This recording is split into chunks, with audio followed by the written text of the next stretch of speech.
let's talk about first order reactions.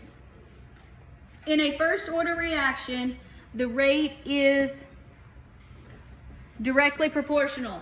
So that means if you grab it, it's going to be a line. Okay? That means the rate is actually going to slow down. So the rate slows down as the reaction proceeds and the concentration of the reactant decreases. You can also calculate these with respect to products.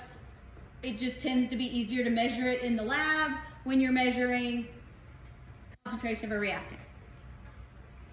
Okay, so rate law. General formula, rate equals K, concentration of A. I've already told you this is a first order reaction, so it's going to be a 1. Get in the habit of writing a 1 even though it's probably implied. If you don't have an exponent that's understood to be 1, it will help you out. It will help you make fewer errors in the future. You don't have to put it if you don't want to. I'm okay with it. I'm not going to count off. But if you miss the next step, because that will. Okay, so now let's solve for n, assuming we get this information from an experiment. So same thing, rate 2, rate 1 equals K, concentration of A, second reaction, K, concentration of A, first reaction. We're solving for exponent n. Which 2 should we choose?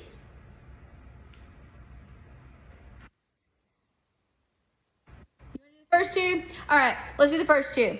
All right, so this is 2, this is 1. Before I confuse myself.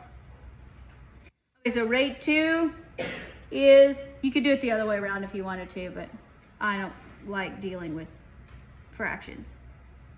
All right, rate 2, 0.20, nope, that's not right, 0.030 and 0.015 equals, K's are going to go away. If you want to drop them, that's fine, but I'll leave them in there for right now. And concentration, so 0.20 and 0.10.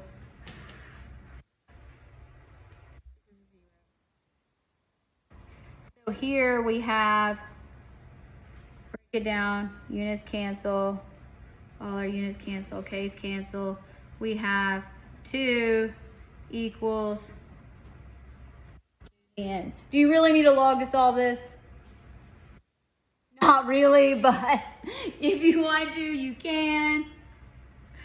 So you get log 2 equals n log 2. N equals log 2 over log 2. N equals 1.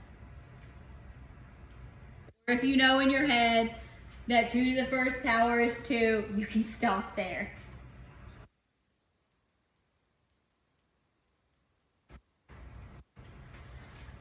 Alright, now we have determined our order of the reaction. What do we have to do next?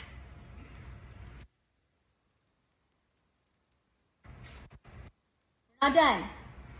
We have to solve for K now. Okay, so let's solve for K. So here our rate equals K, concentration of A. We have determined that N equals 1. That looks terrible. There's a 1. I'm going to use the first one. It doesn't matter what you use. You'll get the same answer. So rate 0.015 per second equals K 0.10 molarity to the first. This is where units are important. Okay? So we have 0.015 0.15 molarity per second equals K times 0.10 molar. Again, most of you are probably several steps ahead of me, and that's okay. Now, we're going to divide by 0.10 molarity. What happens with the units here? Yes, but seconds goes in the bottom. So molarity cancels, seconds is in the bottom. So we get, what's this, 1.5? And I am in the habit, because this is how I learned how to write it, you don't have to do it this way, of I just write per second, just 5 per second.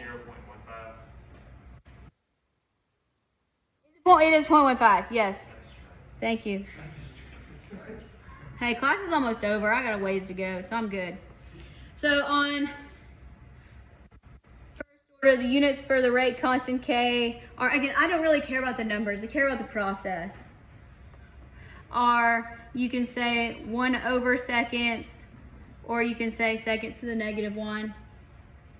Both of those are acceptable. Pick the one that you like. I tend to go with the per second. So if you see my writing and it looks like out of 5, it's probably this.